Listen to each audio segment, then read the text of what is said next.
এক চান্সেই ক্লিয়ার করে দিই। আমার বাবা বললো তুমি মেরিনে যেও না, তুমি অ্যারোনটিক্যালে যাও। তা আমি অ্যারোনটিক্যাল ইঞ্জিনিয়ারিং ডিপ্লোমা করি 3 বছরের। আমার বাবার একটা মারণ ব্যাধি কর্কট রোগ, বোন ম্যারো ক্যান্সার ডিটেক্ট হয়ে ধরা পড়ে। আর নিচ থেকে জমি সরে গেছিল আমার নিয়ে। আমি ইএমআই এ গাড়ি কিনেছিলাম, গাড়ির লোন করেছি। তারপরে মেডিকেল ইন্স্যুরেন্স ওভারসিজ ক্লায়েন্ট আমরা রাখতে পারবো না, আমাদের দেশের সেফটির জন্য আমরা কন্ট্রাক্টটা রিনিউ করবো, চলে আসলাম। চোখে দেখতো আমাকে যে একটা মেকানিক্যাল ইঞ্জিনিয়ার ছেলে, সে রাস্তায় গিয়ে আমি নিজেকে মানে আমি লোকের মুখ দেখতাম না রাস্তায়, আমি নিজে মাটিতে মিশেছিলাম, কিন্তু আমার চেষ্টা ছিল যে আমি একদিন এখান থেকে দাঁড়াবো। নমস্কার, সাধারণের সাতকাহন অনুষ্ঠানে সকলকে জানাই স্বাগত। বেশিরভাগ মানুষ জীবনে কি চায়? একটা চাকরি বা ব্যবসা, একটা ছোট্ট সংসার, সন্তান সুখ। এর বেশি মানুষের হয়তো আর চাওয়ার কিছু থাকে না। এরকমই একজন মানুষ আমাদের মধ্যে আজ রয়েছেন, যিনি জীবনের সবকিছু পেয়েছিলেন, তার জীবন ছিল নিশ্চিন্ত। কিন্তু এই সুখের জীবনেই যদি বিপর্যয়ের কালো মেঘ বারবার এসে হানা দেয়, তাহলে সে বিপর্যয় থেকে বারবার ধাক্কা খেয়ে তিনি কিভাবে বেরোবেন, কত রকম প্রতিকূলতার মুখোমুখি তাকে হতে হয়েছে, সেই গল্পই শুনে নেব আমাদের আজকের বিশেষ অতিথি মধ্যম গ্রামের পোলাও কাকুর কাছে। আসুন আলাপ করে দিয়ে আজকের আমাদের বিশেষ অতিথি সন্দীপ দাশগুপ্তের সাথে। চলুন আলাপ করে দিয়ে আমাদের আজ এই পর্বের বিশেষ অতিথি মধ্যম গ্রামের পোলাও কাকু ওরফে সন্দীপ দাশগুপ্তের সাথে। নমস্কার। নমস্কার। নমস্কার। কেমন আছো? এই তো ভালো আছি, এখন বেশ ভালো আছি। আচ্ছা, আমরা তোমার কাছে আজ কিছু জানবো, তোমার জীবনের গল্প। তোমার শুরুতেই জেনে নেব তোমার বেড়ে ওঠা, তোমার ছোটবেলার কথা আমাদের কিছু জানো। ছোটবেলায় মানে জুলিয়ান্ডের স্কুল থেকে আমি পাস করি ক্লাস 10 ICSC। তারপরে আমি কল্যাণী সেন্ট্রাল মডেল স্কুলে এইচএস পাস করেছি। তখনকার দিনে স্যান্ডউইচ জয়েন্ট হতো, ডিপ্লোমা জয়েন্ট। ওটা একটা ছিল মেরিন, একটা ছিল অ্যারোনটিক্যাল। ওটা আমি চান্স পাই। এবার ওইটায় চান্স পাওয়ার পর জয়েন্ট যেমন হয় আর কি, তখন জয়েন্ট হতো স্যান্ডউইচ ডিপ্লোমা জয়েন্ট। ওটা 12-এ ফার্স্ট ডিভিশন নাম্বার পেতে হতো ক্রাইটেরিয়া। তারপরে ওই জয়েন্ট দিয়ে আমি এক চান্সেই ক্লিয়ার করে দিই। আমার বাবা বললো তুমি মেরিনে যেও না, তুমি অ্যারোনটিক্যালে যাও।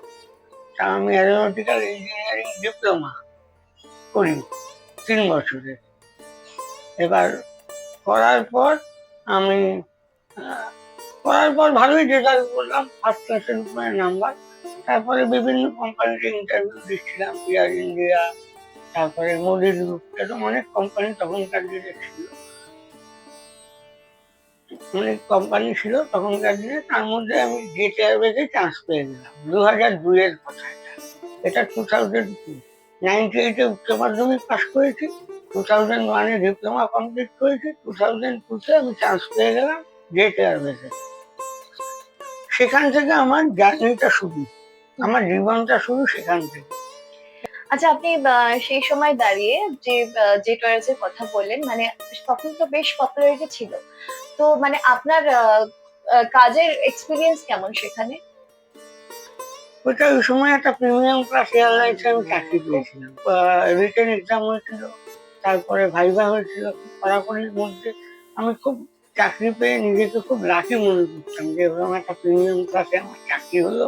আমি খুব নিজেকে একটা মানে খুব মানে কি বলবো, আই ওয়াজ ভেরি হ্যাপি। সেই সময় আমার বাবার চাকরি ছিল, আমার বাবা মেকানিক্যাল ইঞ্জিনিয়ার ছিল। বাবাও চাকরি করতো, আমিও চাকরি করতাম। আমার বাবারও নাইট শিফট ছিল, আমারও নাইট শিফট। মা রান্না করে দিত। আমি সেই সময় কথা মনে পড়ে, আমি বাবা নাইট শিফট করে হিলদি করে বেড়াতো। সকালে হয়তো 2-3 ঘন্টা ঘুমাতো, 11টা, 11:30, 12টার থেকে বাবা উঠে ইয়ে করতো। এবার আমি একসঙ্গে, বাবা আর আমি একসঙ্গে ডিউটি বেরোতাম। আমি 9টায় গাড়ি আসতো আমার। এবার আমি 8টা পর্যন্ত ঘুমাতাম, সকালবেলা 10টার থেকে 8টা পর্যন্ত ঘুমাতাম। মা আমাকে তুলে আমি এসে স্নান করে খেয়ে নিতাম, তারপরে ঘুমাতাম। তারপরে যখন অফিস যাই তখন আমাকে মা টেনে তুলিয়ে ভাত খাইয়ে অফিস পাঠাতো আর কি। এরকম ছিলাম আর কি আমি বাড়ির কাছে। এবার বাবা আর আমি অফিস যেতাম, খুব হ্যাপিলি কাটাচ্ছিলাম। বাড়ির কাছে খুব আদরে ছিল। খুব আদুরে ছিলাম। একই ছেলে আমি। দিদির দিদির তখনও বিয়ে হয়নি, দিদিও ছিল, দিদিও খুব খাতির করতো। এইবার সবই ভালো চলছিল। 2004-এ আমি ট্রান্সফার হয়ে যাই চেন্নাইতে। আমি পারফরমেন্স ভালো দেখছিলাম দেখে আমাকে প্রমোশন দিয়ে চেন্নাইতে পাঠিয়েছিল। এবার চেন্নাইতে আমি ফ্ল্যাট কিনেছিলাম চেন্নাইতে, মানে ভাড়া নিয়েছিলাম।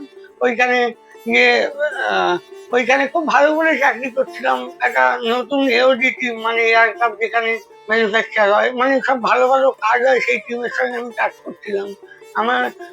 আমি বেস্ট টেকনিশিয়ান এয়ারলাইন্স অ্যাওয়ার্ডও পেয়েছিলাম ওখানে। খুব ভালো হ্যাপিলি কাজ করছিলাম। তারপরে সম্বন্ধ 3-4 বছর বাদে আমাকে সম্বন্ধ দেখে আমার পছন্দ হয়। আমি তারপরে বিয়ের জন্য রাজি হই আর কি। আমি ফাইনালি 2007-এ বিয়ে করে ফেললাম সোনালী দাসগুপ্তর সঙ্গে। আচ্ছা, চেন্নাই থাকতে থাকতে বিয়ের সম্বন্ধ এসেছিল, তো তারপরে কোথায় থাকার প্ল্যানিং হলো? মানে চেন্নাই সেটেল করবে ভাবলেন না কলকাতায় ব্যাক করবেন? অ্যাকচুয়ালি চেন্নাইটা এমন সুন্দর আমার জমে গেছিল, চেন্নাই আর কি খুব সুন্দর জমে গেছিল। ওখানে আমি খুব মেজর মানে ইঞ্জিনিয়ার চেঞ্জ থেকে আরম্ভ করে সবকিছু মেজর কাটতাম। যে ম্যানেজার ছিলেন সেই ম্যানেজারও খুব প্লিজ। আমি ভেবেছিলাম ওখানেই আমার লাইফটা সেটেল করবো, কিন্তু হঠাৎ করে আমার বাবার একটা মারণ ব্যাধি কর্কট রোগ, বোন ম্যারো ক্যান্সার ডিটেক্ট হয়ে ধরা পড়ে। এবার তাও আমি এখান থেকে চালাচ্ছিলাম ট্রিটমেন্ট। আমার মা কাকা সবাই নিয়ে যাচ্ছিল বাবাকে, কিন্তু বাবার খুব বাড়াবাড়ি একটা অবস্থা হয়ে গেল। এবার আমার সেই কারণে ট্রান্সফারের জন্য অ্যাপ্লাই করা এবং আমি কলকাতায় চলে আসি 2-3 বছর পরেই। সবকিছু হ্যাপিলি চলছিল চেন্নাইতে, কিন্তু বাবার এই রোগ হয়েও আমার তখন 1 বছরের মধ্যে বাচ্চাও হয়ে গেছিল। সেই বাচ্চাকে সবে আমি ভর্তি করবো, এডুকেশন দেব, সেই সময় আমি এখানে চলে আসি এবং ফাইনালি অ্যাপ্লাই করে সব বাবার সার্টিফিকেট টেস্টিমোনিয়াল জমা দিয়ে আমি কলকাতায় ফিরে আসি। বাবার সংবাদ পেয়েই মূলত কলকাতায় ফিরে আসা। বাবাকে নিয়ে ফ্যামিলি নিয়ে বাচ্চা নিয়ে আমি কলকাতায়। আচ্ছা, বাবার খবর পেয়ে যে কলকাতায় ফিরে এলেন, সাথে ছোট বাচ্চা, মানে সেও তখন স্কুলে হয়তো ভর্তি হয়নি, ভর্তি করাতে পারেনি, মানে সেই সময় বাবাকে নিয়ে যে সংগ্রামটা শুরু হলো, কেমন ছিল সেই সংগ্রামটা? এবার আমাদের খুব ফ্যামিলিতে খুব হ্যাপিনেস ছিল। আমার মা, আমার বাবা খুব মজাদার মানুষ। বিয়ে করেছি, বাচ্চা হয়েছে। আমার বাচ্চাকে একদম মানে আমার মা মানে যখের ধনের মতন আলাদা করেছে। সন্তানের নাতনি এসেছে একটা মাত্র, খুব হ্যাপি ছিলাম। ভিডিও কনফারেন্সে কথা বলতো মার সঙ্গে, বাবার সঙ্গে। তারা বাড়িতে একটা শোকের ছায়া নেমে আসতো আর কি। আমি নিজেও বুঝতে পারছিলাম না আমার বাবা আমার কাছে যে কি ইম্পর্টেন্ট জিনিস, মানে ইম্পর্টেন্ট। আমার পায়ের নিচ থেকে আস্তে আস্তে জমি সরতে লাগলো। বাবার পশ্চিমজ্জা বোন মেরো ক্যান্সার হয়েছিল। বাবাকে সার্ভাইভ করতে পারলাম না, বাবাকে সার্ভাইভ করাতে পারলাম না, বাবা চলে গেল।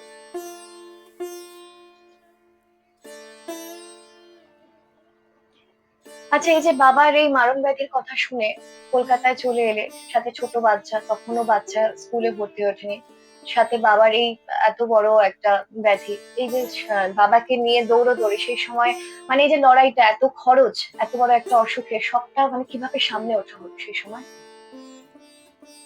এবার বাবার ট্রিটমেন্ট তো স্টার্ট আগেই হয়ে গেছিল।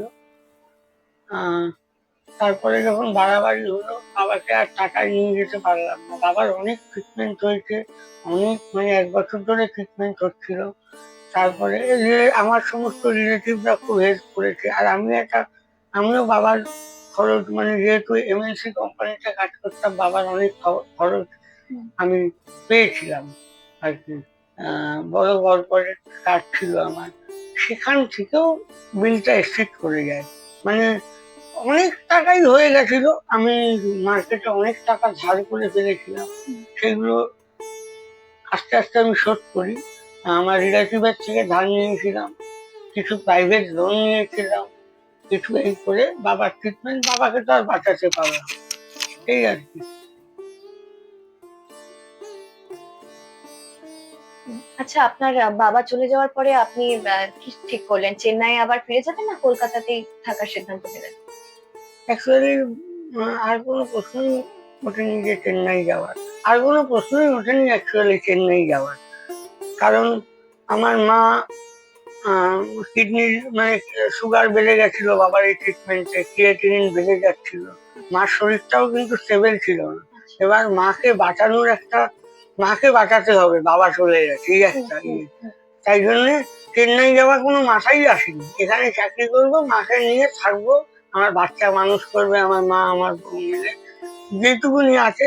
কিন্তু সব থেকে স্যাডেস্ট পার্ট হলো, জীবনে সবসময় ঘা খেয়ে আসছি, আর আঘাতের পর আঘাত, মা আরো বাঁচলেন না। মা 3 বছরের মধ্যেই চলে গেলেন।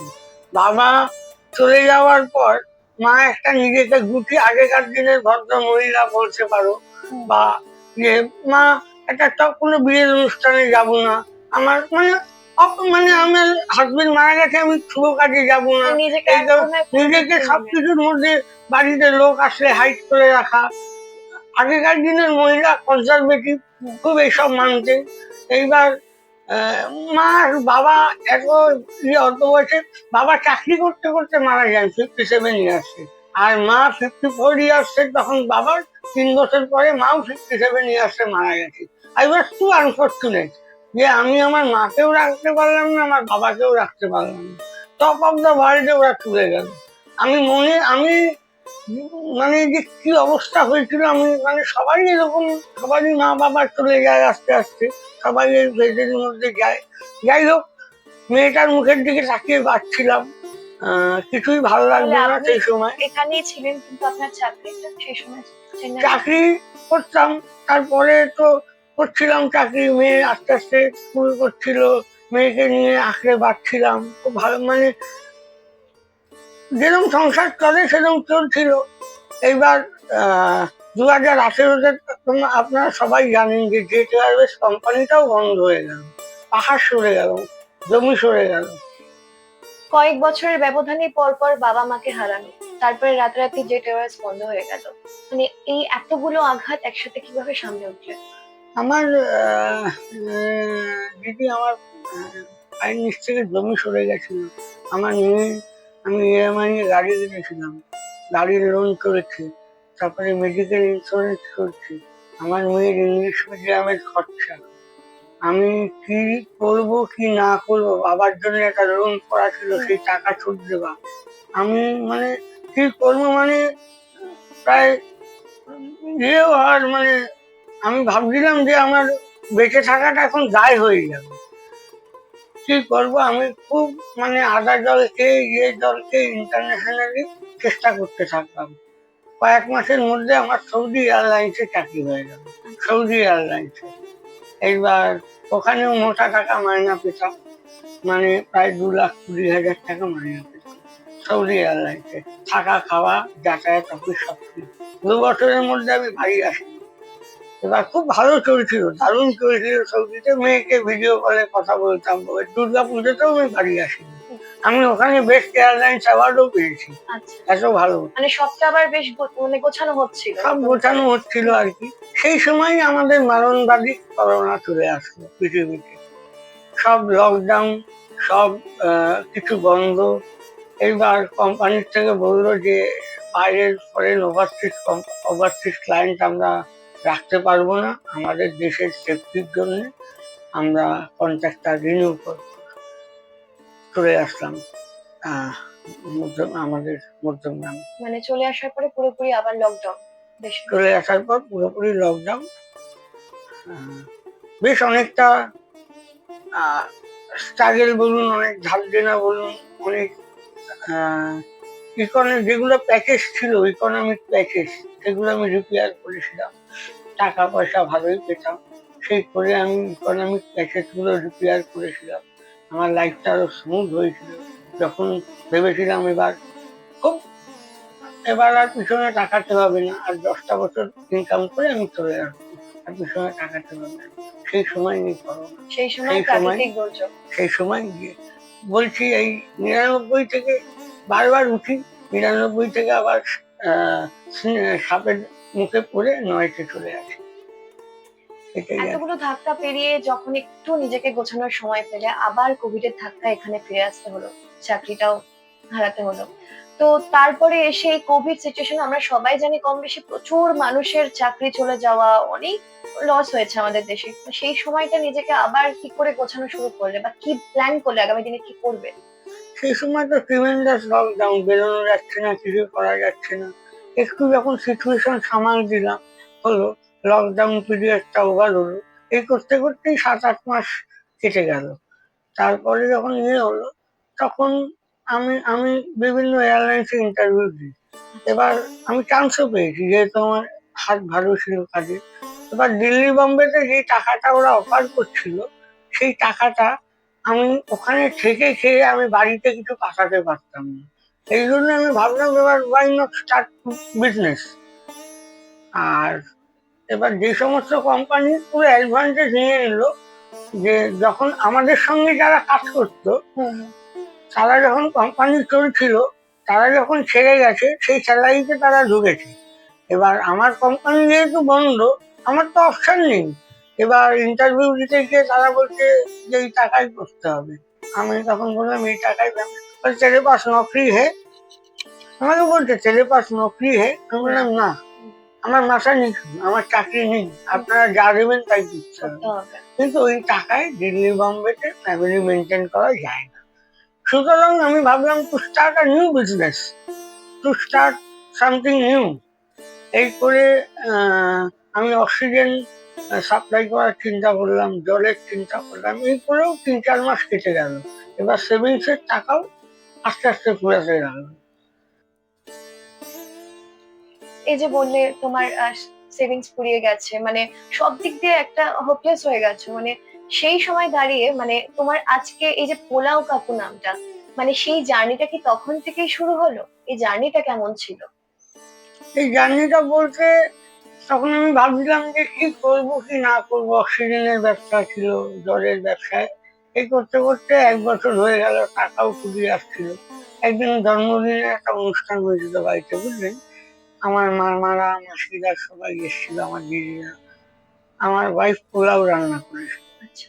এবার পোলাও আর চিকেন কষা, মাটন কষা সবই ছিল। সে তারা খুব আপ্লুত হয়েছিল, মানে খুব করেছিল, বাহবা দিয়েছিল, দারুণ রান্না হয়েছিল। এবার আমার বউয়ের রান্নার হাতের মানে রান্নাটা খুব ভালো জানেন আর কি। সে খুব ইন্সপায়ার হয়ে বলে গেছে দারুণ খেয়েছি। এবার সেখান থেকে একটা আইডিয়া নিলাম আর কি। আর আমার একটা ছোটবেলার বন্ধু সুমন শিকদার, সে ব্যবসা করতো ফাস্টফুডের লাইন। সে আমার ছোটবেলার বন্ধু, সে ভালো টাকা ইনকাম করতো। এবার আমি চিন্তা করলাম যে why not to start a business. আমি আমি লজ্জা সরম সবকিছু বিসর্জন দিয়ে আমি 8 প্লেট বিরিয়ানি ঠেলা গাড়িতে নিয়ে গিয়ে রাস্তায় দাঁড়াই। আমার খুব কষ্ট হয়েছিল, আমার চোখ দিয়ে জল বেরিয়ে গেছিল, যে রাস্তায় একজন যেরকম গাড়ি নিতে আসতো, আমাকে নিতে আসতো, পাড়ার লোকেরা সব ব্যঙ্গাত্মক চোখে দেখতো আমাকে, যে একটা মেকানিক্যাল ইঞ্জিনিয়ার ছেলে সে রাস্তায় গিয়ে। আমি নিজেকে মানে আমি লোকের মুখ দেখতাম না রাস্তায়, আমি নিজে মাটিতে মিশেছিলাম। কিন্তু আমার চেষ্টা ছিল যে আমি একদিন এখান থেকে দাঁড়াবো, সেটা আমার মধ্যে ছিল। আমি চেষ্টা করেছি, আমি 8 প্লেট নিয়ে চোখের জল পেয়ে রাস্তায় গিয়ে দাঁড়িয়েছি, কিন্তু সেখান থেকে আমি মানে সেই সময় অনেকে তো ব্যঙ্গ করেছে, খুব স্বাভাবিক এটা। মানে আমরা যখন কোনো কাজ ছেড়ে এইভাবে দাঁড়াই রাস্তায় গিয়ে, সেটা মানুষ মানে অন্য অন্য চোখে দেখে, কিন্তু সেই সময় অনেকের হয়তো সাপোর্টও ছিল। আমার আত্মীয় ছিল, আর পাড়ার লোক মানে অনেকে ব্যঙ্গাত্মক চোখে জিনিসটা দেখেছে, কারণ তারা মানুষের নিয়ম মানে এগুলো সমাজের চেঞ্জ করতে পারবে না। দেখো এই নিয়ে একটা বিএনপিসি কথাবার্তা অনেক হয়েছে, সেগুলো কানেও এসছে, আমি গায়ে মাখিনি। এইবার আমি 1 মাসের মধ্যে খুব ভালো সাপোর্ট, মানে 1 মাসের মধ্যে খুব ভালো জায়গায় চলে যাই। রান্নাটা এতই গুণগত মান ছিল রান্না সম্পর্কে আমি বলে রাখি, আমি কম পয়সায় ভালো জিনিস দেওয়ার চেষ্টা করেছি। যেমন 70 টাকা আজও আমার কাছে দাম, চিকেন 2 পিস চিকেন দিয়ে পোলাও। আমার কাছে 3 বছর আগে যখন স্টার্ট করেছি তখনই একই রকম দাম ছিল। আমি হাই কোয়ালিটি, এখানে কোনো বড় রেস্টুরেন্টেও ইন্ডিয়া গেট চাল দিয়ে আপনার পোলাও করবে না, আমি ইন্ডিয়া গেট চাল দিয়ে পোলাও করি। আপনি একটু ইন্ডিয়া গেট চাল এনে ঘি দিয়ে ভাত খেয়ে দেখবেন কিরম লাগে, চালটাই কথা বলে ইন্ডিয়া গেটের। আমি সেই ব্র্যান্ডেড জিনিস দিয়ে পোলাও করি, ইমামি হেলদি টেস্টি দিয়ে সগুনা চিকেন রান্না করি। আমি এমন ভাবে করি যাতে বাচ্চারা থেকে বড়রা সবাই খেতে পারে, গ্যাস অম্বল না হয়। আমি দেশি ঘিয়ের পোলাও করি, কাজু কিশমিশ আর হলুদ দিয়ে আমার পোলাও তৈরি হয়। আর ব্র্যান্ডেড তেল মশলা দিয়ে আমি মাংস রান্না করি, যাতে কারোর কষ্ট না হয়। তা 1 মাসের মধ্যে আমি খুব ভালো আর এত কম দামে দিচ্ছি। এখন লোকে বলবে এত কম দামে কি এত ভালো খাবার হয়? হয়, যদি আপনার মাছ খেলে 200 প্লেট 250 প্লেট আপনি বিক্রি করতে পারেন, তাহলে আপনার প্রফিট থাকবে। আর যেহেতু আমরা দুজনেই কাজ করতাম, আমার ওয়াইফ রান্না করতো, এখানে কোনো থার্ড পার্টি ছিল না পয়সা দেওয়ার। আমার ওটাই বলা যে এই যে প্রচেষ্টা, এই যে এত পরিশ্রম, এত স্ট্রাগল, মানে এর পাশে সব থেকে সেই সময় সাপোর্টে কে ছিল? সাপোর্টে এগুলো এবার আসছি আস্তে আস্তে সাপোর্টের কথা। আজ অব্দি যেখানে মা বাবা চলে যাওয়ার পর আজ অব্দি যার জন্য আমি দাঁড়িয়ে আছি, বেঁচে আছি, সে আমার বউ আর মেয়ে, দুজনেই। আমার মেয়ের এখন 17 বছর বয়স, সি ইজ কোয়াইট ম্যাচিওর। ও সেগুলো আমি পরে আসবো, আমার ওয়াইফের কথায় ইয়ের কথায়, সেগুলো আমি পরে আসছি। তবে এইটুকুনি আমি বলতে চাই, আজকে যার জন্য আমি দাঁড়িয়ে আছি আমার মেয়ে আর বউ। আমার বউ যদি দশভূজা বই তাহলেও কম হবে। আমাকে সামলেছে, আমার আমি আসছি, আমার রোগ হয়েছিল, আমাকে সামলেছে, আমার বাচ্চাকে সামলেছে, আমার বিজনেসকে সামলেছে, আমাকে মরাল বুস্টিং দিয়েছে। আজকে আমি দাঁড়াতে পারতাম না 6 মাস, আমার কেমো চলেছিল, সেগুলো আমি পরে আসছি কি হয়েছিল না হয়েছিল। এখন আমি আমার বিজনেসটা স্টার্টিং নিয়ে যেটা কথা হচ্ছে সেই প্রসঙ্গেই কথা বলছি আর কি। সেই সময় দিয়ে যেটা বলছিলাম, সেই সময় দিয়ে আমি বিজনেসটা স্টার্ট করেছিলাম। 1 মাসের মধ্যে খুব ভালো ফল পেয়েছিলাম বিজনেস থেকে। সেই সময় এই রান্নার গুণগত মানের জন্য আমি খুব ভালো রেসপন্স পেয়েছিলাম, আর কম দামে এত কোয়ালিটি খাবার দিচ্ছি। কেন কম দামে দেওয়ার উদ্দেশ্যটা হলো, এই স্কুল কলেজের স্টুডেন্ট, ওখানে অনেক স্কুল আছে, কলেজ আছে, সবার তো কাছে পয়সা সমান থাকে না। বাচ্চারা টিফিনের হাত খরচার টাকা পায়, কলেজের স্টুডেন্টরা হাত খরচা, তারাও যাতে এসে খেতে পারে, তাদের কথা ভেবেই আমার এই জিনিসটা। সবার কথাটা ভেবেই প্রাইসটাকে সেভাবে রাখা। আর এই জার্নিতে ইনিশিয়ালি আমাকে একজন হেল্প করেছিল, যে স্টার্টিং এর জার্নিতে, সে হচ্ছে সোমনাথ সরকার, যার নামটা না বললে। সোমনাথ সরকার হচ্ছে আমার থেকে 10-12 বছর ছোট, এখন সে চাকরি করে। 10-12 বছরের একটা ছোট ছেলে।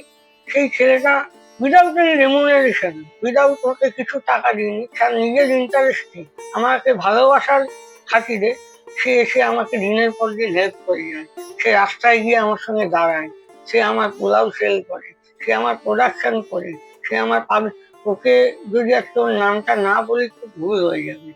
আর ওই ছেলেটা সোমনাথ সরকার আমার সঙ্গে গিয়ে বিভিন্ন জায়গায় আমার বাড়িতে খাবার প্যাকেট করেও, আমার ব্যাগে ব্যাগে ভ্যান ভাড়া যাতে না লাগে, আমার কাছে পয়সা ক্যারি করে করে লোকের বাড়ি বাড়ি পৌঁছে অর্ডারেও আমার সঙ্গে ব্যারাকপুর গেছে, বিভিন্ন জায়গায়।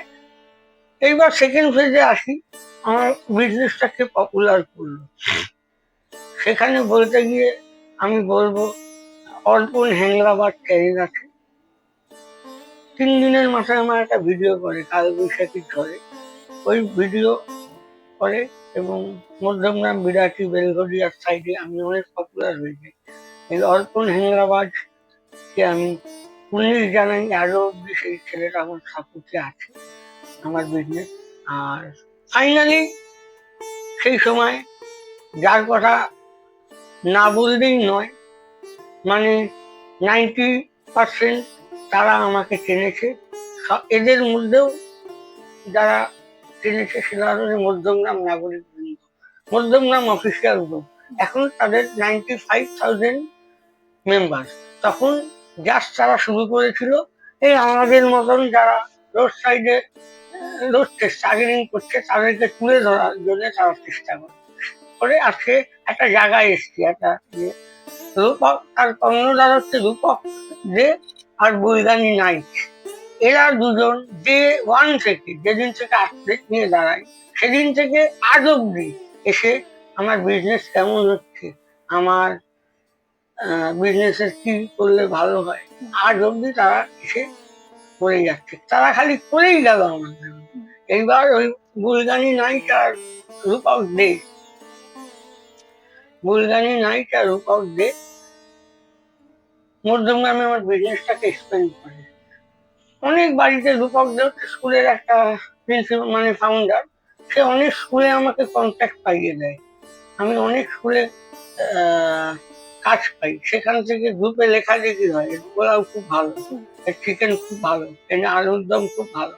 এরকম করে মধ্যমগ্রামের লোক আরো জানে, আরো বিজনেসটা বড় হয়। এবং রূপকদার বাড়িতে, বুলগারিনের বাড়িতে, ওদের স্কুলে, ওদের পরিবারেও অনেক অনুষ্ঠান করেছি। আমি এক দেড় মাসের মধ্যেই আমার বিজনেসটা খুলে পেতে উঠেছিল। তারপরেই সব ঠিকঠাক যাচ্ছিল। এবার রিয়া স্টোরি আপনারা সবাই জানেন, একদিন বৃষ্টি পড়ছিল খুব, কাল বৈশাখীর ঝড় উঠেছিল ছাতা নিয়ে। সেখান থেকে একটা টার্নিং পয়েন্ট আমার জীবনে। রিয়া স্টোরি আসলো, ভিডিওটা করলো, মিলিয়ন মিলিয়ন লোকের কাছে পৌঁছে গেল। রাতারাত আমি হয়ে গেলাম পোলাও কাপুরের থেকে। এইবার সেখান থেকে আমি রাস্তায় দাঁড়িয়ে 18 কেজি চাল বিক্রি করেছি, 22 কেজি চাল বিক্রি করেছি, 2 হাঁড়ি 3 হাঁড়ি। তখন আমি এমপ্লয়মেন্ট রাখি, আমার আন্ডারে একটা কাজের বউ, একটা দুটো কাজের লোক রাখলাম, আমার বউয়ের উপর লোক করে যাচ্ছিল দেখি। তারপরে আমি একটা দুটো ছেলে রাখলাম আমার দোকানে। এই করে সবকিছু দারুণ যাচ্ছিল। ঠিক সেই সময় ওই যে বলে, আমি 1.5 লাখ টাকা পর্যন্ত ইনকাম করে দেখিয়েছিল যে সকালে অর্ডার করেছি, বিকেলে দোকান করেছি। আমি খেতাম না, এই অক্লান্ত পরিশ্রম করতাম, ডেলিভারি দিতাম, দোকান করতাম, অর্ডারে কাজ করতাম। আমার মহাজনরা যখন বিজনেসটা বাড়লো, বাড়িতেই সব মাল দিয়ে যেত, আমাকে দৌড়াতে হতো। আমার ফোকাস আরো বিজনেসের প্রতি ফোকাস বেড়ে গেল। আমি খাওয়ার সময় পেতাম না, একটু অনিয়ম হয়ে গেল। যাই হোক, যেই কারণেই হোক, তারপরে ভালোই চলছিল। আমার খুব জানতে ইচ্ছে করছে, যখন বিজনেসটা এতটা নাম করে গেছে, সবার মধ্যে ছড়িয়ে গেছে, তখন ভাবছিলাম যে ফেমাস হয়ে গেছো, যারা তোমাকে সেই সময়টা ব্যঙ্গ করেছিল, রাস্তায় নামার জন্য অনেক কথা শুনেছিল, সেই মানুষগুলো কোনো প্রতিক্রিয়া হয়নি সেই সময়? বা কি রিয়াক্ট করলো তারা? যারা পাত্তা দিচ্ছিল না তারা এসে আমাকে সাবাসি দিয়ে গেছে। তারা এসে আমাকে বলে গেছে, ইউ ক্যান ডু, তুমি পেরেছো, তোমার মতন লোক হয় না, তুমি রাস্তায় নেমে চোখের জল ফেলে তুমি এই জিনিসটা করে দেখিয়েছো, we are proud of you. মানুষের চিন্তা ভাবনাকে একদম পরিবর্তন করে দিয়েছো তুমি। করেছি দিদি, এই লড়াইটা শুধু আমার একার লড়াই না, আমার ওয়াইফের লড়াই, আমার বাচ্চার লড়াই, সব। আর যখন সব ভালো চলছিল, সমাজ ধরে খুব ভালো চলছিল, সেই সময় মুখে একটা ফোড়া হয়, মানে সেই মারির ফোড়াটা ভেবেছিলাম যে ফোড়াটা বোধহয় ফোড়াই হয়েছে, অ্যান্টিবায়োটিক খেয়েছিলাম, কমেনি। ফোড়াটা বেঁধে ক্রমশ গালে হয়ে গাল থেকে ছিটকে সারা মুখে আকার নিল সেই ফোড়াটা। It is an tumour. সবকিছু তো ঠিকঠাকই চলছিল, আবারও একটা বিপর্যয় শুরু হলো। বিপর্যয় মানে বিপর্যয় বলে বিপর্যয়। যখনই আমি, মানে যখনই কিছু হচ্ছে আমার সঙ্গে, আমি আবার নয়েতে নেমে আসছি। আবার আর একটা আপনাদের সামনে বিগেস্ট এক্সাম্পল রাখছি, যে 99 থেকে উঠে আবার নয়েতে নেমে আসলাম। ওরাটা বায়োপসি করতে দেওয়া হলো, ইট ওয়াজ অ্যান ক্যান্সার। তারপরে এমআরআই করে শুধু ক্যান্সার না, ইট ওয়াজ এ প্রোস্টেট ক্যান্সার। তারপরে আমি তো জানি না আমার কি অবস্থা হয়েছিল।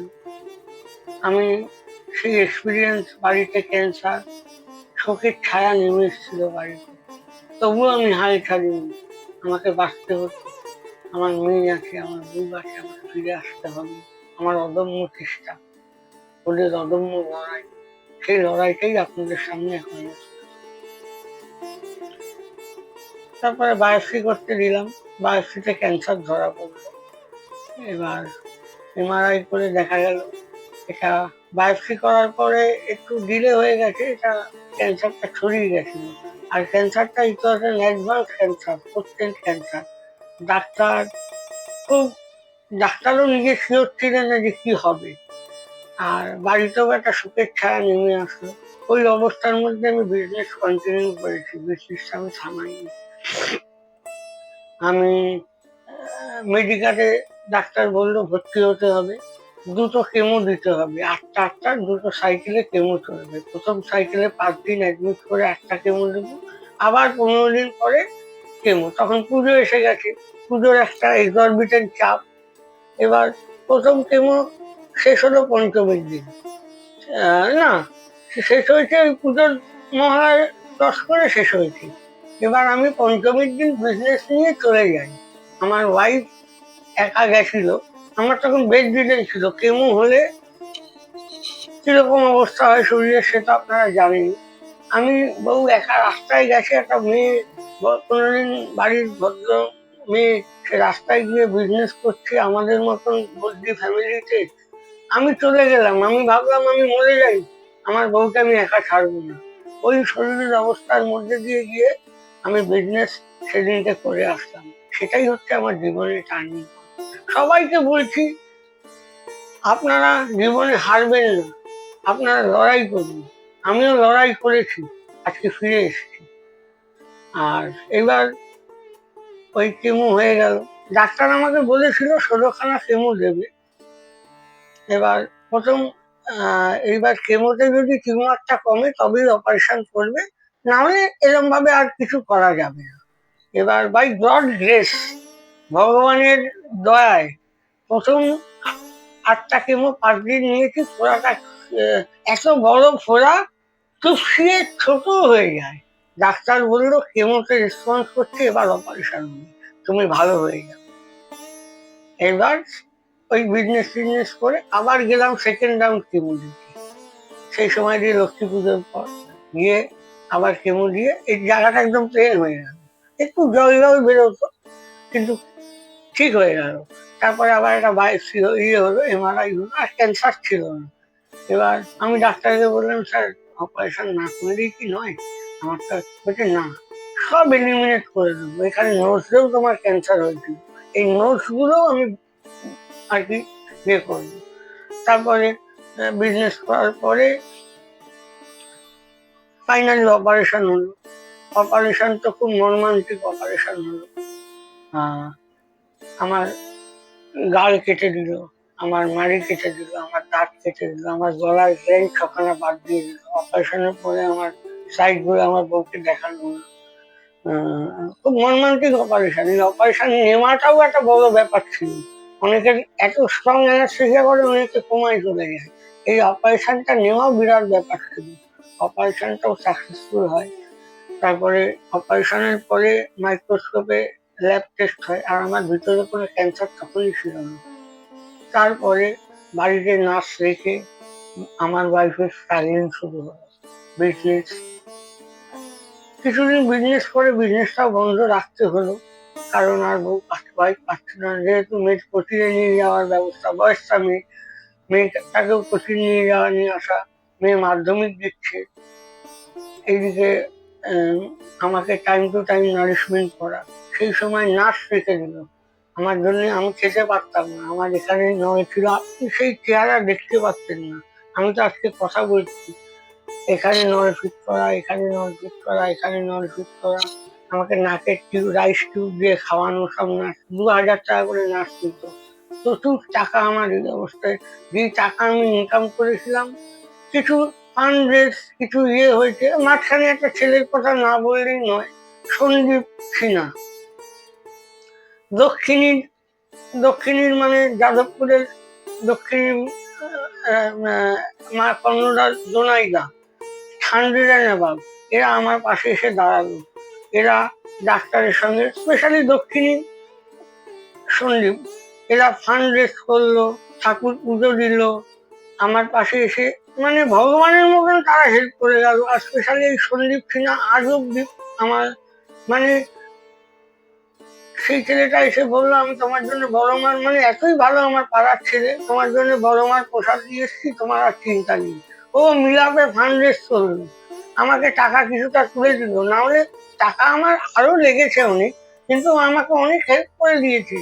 যা মানে ভগবানের মতন, ভগবান এরকম করে, যা ও করেছে, ওর অবদান আমি জীবনে ভুলতে পারবো না, এই সন্দীপ সিনহার কথা না বললেই নয়। আর আমাদের দোনাইদা দক্ষিণী, সে পাডির করা হসপিটালে কোন ডাক্তার দেখাবো, উনি আমাকে সব গাইড করে দিলেন। যাই হোক, এগুলো না বললেই নয়, তাই বললাম। আলটিমেট অপারেশন হয়ে গেল, অপারেশন ওয়াজ সাকসেসফুল। আমি বাড়ি এসে নার্সের ট্রিটমেন্ট এই 2 মাস ধরে চললো। তারপর রেডিয়েশনে গেলাম। রেডিয়েশনটা খুব টাফ, মানে পুড়িয়ে দেয় মুখ।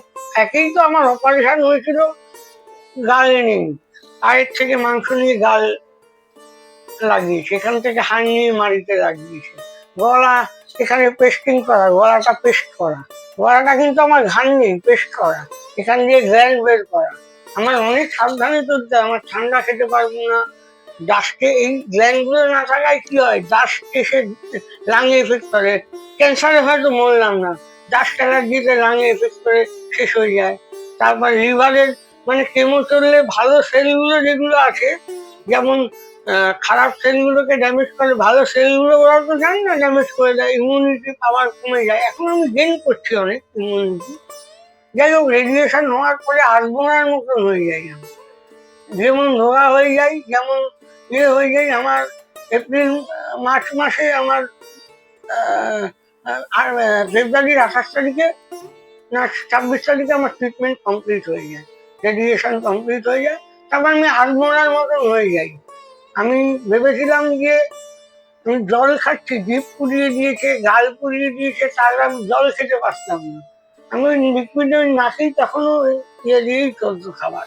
আচ্ছা, তোমার জীবনে বহুবার বহু বিপর্যয় এসেছে, আর প্রত্যেকবারই তুমি বলছো তোমার সাপোর্টে মানে অনেককেই পাশে পেয়েছো, কখনো তোমার স্ত্রী বা বন্ধু বান্ধব ডিজিটাল সাপোর্ট পেয়েছো। তো যাদের এই বিপর্যয়ের সময় প্রত্যেকটা মুহূর্তে তোমার পাশে পেয়েছো, তাদেরকে আমাদের এই সাধারণের সাধারণ প্ল্যাটফর্ম থেকে কিছু বলতে চাও? আমি তো বিভিন্ন মানুষের রূপেই ভগবান সবাই ফিরে এসেছি। আর এত সোশ্যাল মিডিয়া প্ল্যাটফর্মে এত ব্লেসিংস, এত আশীর্বাদ, ঠাকুরের আশীর্বাদ জন্য আজকে আমি ফিরে এসেছি। আমি আমার এই এন্টার জার্নিতে যেমন ওয়াইফকে করেছি, দশভূজা দুর্গার মতন ওয়াইফ সবার আগে ঢাল হয়ে দাঁড়িয়ে থাকবে আমার জীবনের মাঝে, আমার ওয়াইফ আসবে। ওরা তো মরাল বুস্টার আছে, কিন্তু আমি যাদের নাম এখন বলবো, তাদের নাম যদি না বলি খুব অন্যায় হয়ে যাবে। এবার বলেছিলাম যে সোমনাথ সরকারের নাম বললাম, সুমন শিকদারের নাম বললাম, রূপকদের নাম বললাম, মধ্যমগ্রাম নাগরিক বুলগারি নাইট এদের নাম বললাম, অর্পণের নাম বললাম, ত্রিয়াস্তরী, এরকম অনেক, সৌম্য বলে একটা চ্যানেল, অনেক সেরকম ফুডি বাপন, অনেকেই আছে যারা আমাকে তুলে ধরেছে, আমাকে করেছে। আর আমি স্পেশাল থ্যাঙ্কস জানাতে চাই সুজয় নীল দাকে, আলটিমেট মোটিভেশন, যারা আমাকে মানে বাংলাদেশ থেকেও আমার কাস্টমার এসছে এই সুজয় নীল দার এই ভিডিওটা দেখে, 2বার সুজয় নীল দা আমাকে কভার করেছে। আমি পুণ্যিস জানাই তাদের এই অ্যাপ্রোচকে, তাদের জন্য আমাকে এত মানুষ চিনেছে, তাদের জন্য এত আমাকে মানুষ জেনেছে, তাদের জন্য একটা স্পেশাল থ্যাঙ্কস। তোমার এই কঠিন যুদ্ধের কথা শুনতে শুনতে সত্যি আমি অভিভূত হয়ে যাচ্ছি। আর শুধু আমি নয়, যারা যারা শুনবে তোমার কথা মানে প্রত্যেকেই মানে অবাক হয়ে যাবে যে এতটা জার্নি, যখন তুমি রাস্তায় গিয়ে দাঁড়াতে প্রত্যেকটা মানুষ অনেকে ব্যঙ্গ করেছে, অনেকে সাপোর্ট ছিল, কিন্তু তার পেছনে যে মানুষটার এতটা জার্নি, এতটা পরিশ্রম, এতটা স্ট্রাগল, তারা আজকে শুনে অনেকেই আমার মতো প্রত্যেকে অবাক হবে। তো তোমার জীবনে এই এতটা ঝড়, এত কিছু মানে প্রত্যেকটা খারাপ জিনিসগুলো তুমি ফেস করে এসছো, তারপরে কি ফাইনালি পোলাও কাকু আবার ব্যাক করছে? ব্যক্ত করতেই হবে। আর তোমার প্রথম প্রশ্নের উত্তরটা হলো, তুমি যেটা আমাকে করলে, তার উত্তর হলো, যারা ব্যঙ্গাত্মক চোখে দেখতো, ব্যঙ্গ করতো, তারাই আমাকে জড়িয়ে ধরে কুর্নিশ জানিয়ে গেছে, তুই পেরেছিস। এখানেই আমার সফলতা, এখানেই আমার যে আমি পেরেছি, আই হ্যাভ ডান। আমি 8 প্লেট পোলাও নিয়ে গিয়ে আমি 1.5 লাখ টাকা, না, আমি সেই লেভেলে আমি গ্রো করেছি। সেটাই আমার জেতা। আমি সবাইকেই বলবো, দর্শকদের বলবো, সবাইকেই বলবো, কোনোদিন জীবনে হারবেন না। আর আমার মতন আমি কিছু বেশি করিনি, আমার মতন 100টা বাবা, 100টা হাজবেন্ড, 100 জনই তাদের পরিবারের তাগিদে সেটা করবেন। কারণ আমার ফ্যামিলি, আমার বাচ্চা আছে, আমার ওয়াইফ আছে, তাদের মুখের দিকে তাকিয়ে আমাকে বাঁচতে হবে, আমার ইনকাম করতে হবে। আমি ঠাকুরকে শুধু ডাকি যে 10টা বছর যেন আমি বাঁচি, 10টা বছর যদি আমি বাঁচতে পারি, আমার মেয়েটা দাঁড়িয়ে গেলে আর আমার চিন্তা নেই। 10টা বছর আমি, আমার মেয়ে খুব ভালো স্টুডেন্ট, এই অবস্থায় 92% মার্কস পেয়ে পাস করেছি। এবার ও অ্যাস্ট্রোফিজিক্স নিয়ে নাসায় পড়ার খুব ইচ্ছা ওর, সেটা যেন আমি ফুলফিল করতে পারি, এটাই আমার স্বপ্ন। আচ্ছা, মাঝে অসুস্থতার জন্য এই যে এতটা গ্যাপ পড়ে গেল, তার সাথে বাজারে এখন প্রচুর কম্পিটিটর বেড়ে গেছে, এখন প্রতিদিন আমরা দেখতে পাচ্ছি আরো নতুন নতুন অনেকেই বিজনেস স্টার্ট করছে এরকম ভাবে, রাস্তায় দাঁড়িয়ে এই পরোটা বা হোয়াটএভার আমরা অনেক কিছু দেখতে পাচ্ছি। তো এতটা গ্যাপের পরে নিজেকে আবার নতুন করে ওভারকাম কিভাবে করা হলো? আমি 2nd এপ্রিল আবার বিজনেসটা চালু করলাম। যথারীতি যেরকম রেসপন্স ছিল সেরকম রেসপন্স। আমি আমি তখন সবে শরীরটা অল্প অল্প, তখন ফিটনেস সার্টিফিকেট পেয়ে গেলাম। ডাক্তার বললো যে তুমি করতে পারো। আমার কাছে মেডিকেল ফিটনেস সার্টিফিকেট নিয়ে আরো 15-20 দিন রেস্ট নিয়ে 2nd এপ্রিল স্টার্ট করলাম। খুব ভালো রেসপন্স ছিল। ওয়াইফ রান্না করে দিত, ওয়াইফও হেল্প করছিল।